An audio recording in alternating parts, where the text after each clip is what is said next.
now it's time for the donkey of the day. That's pretty funny. Charlamagne the devil? Possibly. The Breakfast Club. Yes, Donkey of the Day for Friday, January 28th goes to the Drug Abuse Resistance Program, commonly known as D.A.R.E. Remember them? I truly don't think I've heard from them since I was in high school, and that was the 90s. All right, D.A.R.E. was established in the 80s during the Reagan era, and they advocated for a zero-tolerance policy on drugs. Respectable cause. Okay, I have no idea where they went or where they've been the last couple of decades, but they popped up this week to call out one of my favorite TV shows of the moment, Euphoria. Okay, they called out Euphoria for their depiction of drug use and sex and violence. Now, I don't know if y'all watch Euphoria. First season came out about 3 years ago. It's a very popular show. It follows a character named Rue, played by Zendaya. Dropping the clues bombs for Zendaya. Okay, Zendaya is a high school, not Zendaya, Rue is a high school student struggling with addiction. Now, I'm not going to lie. As a parent, I was concerned. Okay, my oldest daughter will be 14 this year, all right? So in 2019, she was like 11, 12 maybe, okay? Old enough to use the remote control for sure, all right? She got a TV in her room, so the first thing I thought when I watched Euphoria, starring Zendaya, is what the hell is Casey Undercover doing, all right? If you got a teenager, 9 times out of 10, they came up watching Casey Undercover. Your kids used to watch Casey Undercover, Emmy? No. On Disney? Mm-mm. Wow. Okay, well, it's starring, you guessed it, Zendaya. Now, Casey Undercover aired for 3 years, from 2015 to 2018. So the next thing after Casey Undercover that I saw Zendaya in was Euphoria. So imagine you're a child who loves Zendaya from Casey Undercover. You start seeing promos for this new show starring Zendaya called Euphoria. It's all about the apps nowadays. So you could easily go from Disney Plus, where Casey Undercover is, to Euphoria on HBO Max and prepare for the shock that will ensue. So I understand why the show would have, parental advisory. I understand the concerns any parent could have, any adult could have based on the content, but D.A.R.E. doesn't see it that way. They released a statement, and I'll read some of it. D.A.R.E. said, rather than further each parent's desire to keep their children safe from the potentially horrific consequences of drug abuse and other high-risk behavior, HBO's TV drama Euphoria chooses to misguidedly glorify and erroneously depict high school student drug use, addiction, anonymous sex, violence, and other destructive behaviors as common and widespread in today's world. D.A.R.E. said it would like to consult with representatives of the show to present its concerns. I personally hope, okay, this is Brother Leonard and Uncle Charlotte talking, I personally hope those representatives decline. And D.A.R.E. says it is unfortunate that HBO, social media, TV program reviewers, and paid advertising have chosen to refer to the show as groundbreaking. It is groundbreaking, okay, very much so, rather than recognizing the potential negative consequences on school-age children who today face unparalleled risk and mental health challenges. All right, D.A.R.E., listen. Okay, who did y'all consult before y'all wrote this letter? Did you survey parents to see how they feel about the show? Did you discuss with any adults how they feel about the content of this show and their kids watching? Did you talk to any kids to see if they are even being negatively influenced by Euphoria? That's what I did. I asked my daughter, what do you and your friends think about Euphoria? First I said, are you watching Euphoria? She said, no. Are your friends? She said, yes. What do they think about the show? They think it's interesting. You know what my next question was? Does it influence them to do drugs? She was like, no. Those kids are losers. Okay? All right? So I want to know, who did y'all consult there? Because it sounds like a bunch of grown-ass adults who I haven't heard say a damn thing against drugs over the last couple of decades, as if we aren't in an opioid crisis. I feel like y'all just came to this conclusion on your own because you know it would bring you something you all haven't had in a while, and that's attention. Okay? All right? Number one, Zendaya always says this show could be triggering to some. And she emphasizes that it's for mature audiences, always, all right? Before this season, she said,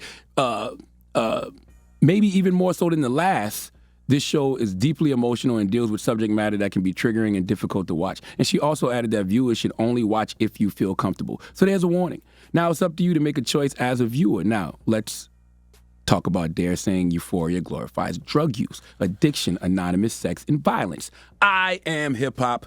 That is my culture. Okay, in hip-hop, we celebrate a lot of destructive things mindlessly.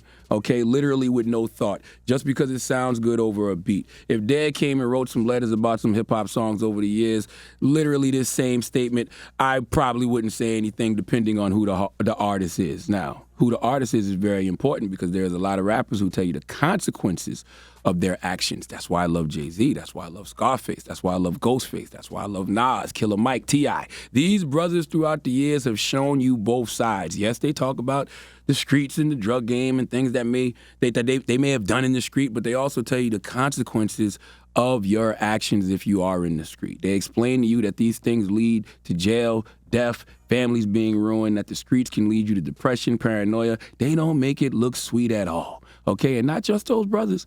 All right? Not just those brothers are named. There's a lot of artists who show you the consequences of these real-life situations. This is why I love Euphoria. Euphoria doesn't glorify drug use at all. It doesn't glorify addiction at all. These kids on this show are going through it. What I love about Euphoria is it shows you the traumatic events that led a lot of these young kids to drug use. It shows you the abuse some of these kids went through that led them to anonymous sex. It shows you what these kids saw and went through when they were young that led them to be violent. Okay, Rue goes to Narcotics Anonymous on the show, for God's sake. All right, D.A.R.E, seriously, what the hell are y'all talking about? Have you seen the show? I would say that Euphoria has done more to bring awareness to drug use and mental health issues in the last 3 years than y'all have over the past couple of decades. I have no factual statistics to back that up. I'm just talking impact because I hear the conversations Euphoria starts around drugs and drug addiction. I've heard the conversations Euphoria starts around mental health. I've never heard D.A.R.E spark any of those conversations in a long time. Okay? All right? I know kids know Euphoria. They don't know D.A.R.E. Why is that? Hey, D.A.R.E, if you want to partner with Euphoria so Euphoria can shine some light on the work y'all do, then just say that. All right? Oh, what the hell was that? That was my Apple Watch. All right. By the way, Euphoria, they already got mental health disclaimers. All right. They got mental health disclaimers before the show, so maybe at the end it might provide some value to highlight D.A.R.E. All right. But to say that Euphoria glorifies drug use lets me know that y'all don't even watch the show. All right. Do you watch the show or do you just skim through it?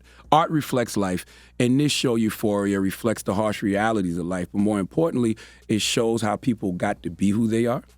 It shows who people are, and it shows people trying not to be who they are. I hope that Euphoria continues to do that in the real way that they're doing it. And I dare to do the same because y'all haven't in a while, if ever. Please give the Drug Abuse Resistance Program the sweet sounds of the Hamiltons. Oh, now you are the donkey of the day. Ooh, you are the donkey of the day. Yee-haw. Euphoria, y'all over there doing good work. You writers, y'all are doing good work. You know, y'all are unpacking a lot of things over there. And anybody that says otherwise simply doesn't watch the show. Now it's Friday, so you know what that means. It's Freaky, Freaky, Freaky Friday! Oh, let me get Taylor, man. Yeah, go get Taylor, because I'm pulling up my notes.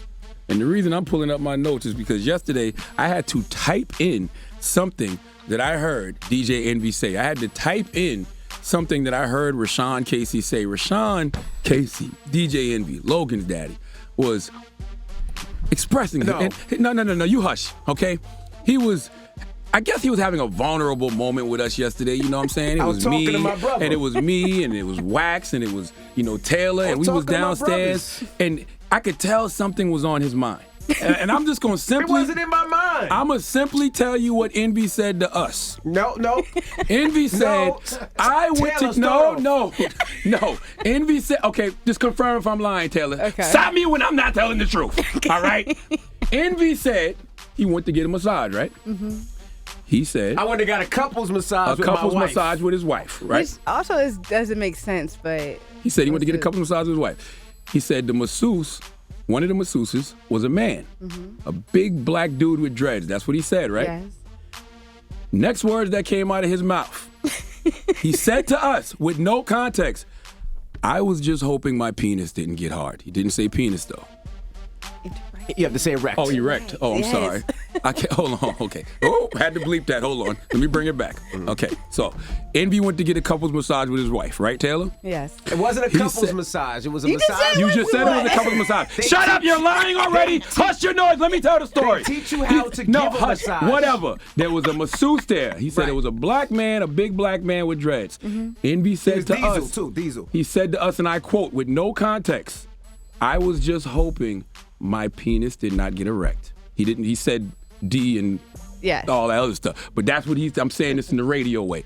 I don't know why he said that. I said, I don't want to talk to you anymore about it. We will talk about it on the radio. Didn't I That's say true. that? That's I what said, I don't happened. want to talk to you anymore about it. We shall discuss. This was Wednesday. I said, we shall discuss on Friday. We're here now. Do you want to discuss now? What is Or the do you want question? to discuss after the break? When we come back, but what is the question? Is DJ Envy gay Oh, my goodness. or is he gay? Oh, my goodness. That is the question. Oh, my goodness. Okay? Because, listen, massages are sensual. Let's talk about it when we come back. We ain't got no time. Massages are What's wrong with sensual. you, They man? are sensual. I'm not telling you nothing no more. That is a thing that has happened. Just never happened with a man. I just want to know, Envy. Want to know if that's happened to people before. We'll talk Has about anybody else had that concern? Any other guys out there had that concern when you're getting a massage by another man? Let's discuss. Okay, 1-800-585-1051. telling y'all nothing This no is the more. Breakfast Club. Donkey of the Day is brought to you by the law office of Michael S. Lamonsoff. Don't be a donkey. Dial pound 250 on your cell and say the bull if you've been hurt in a construction accident. That's pound 250 from your cell and say the bull.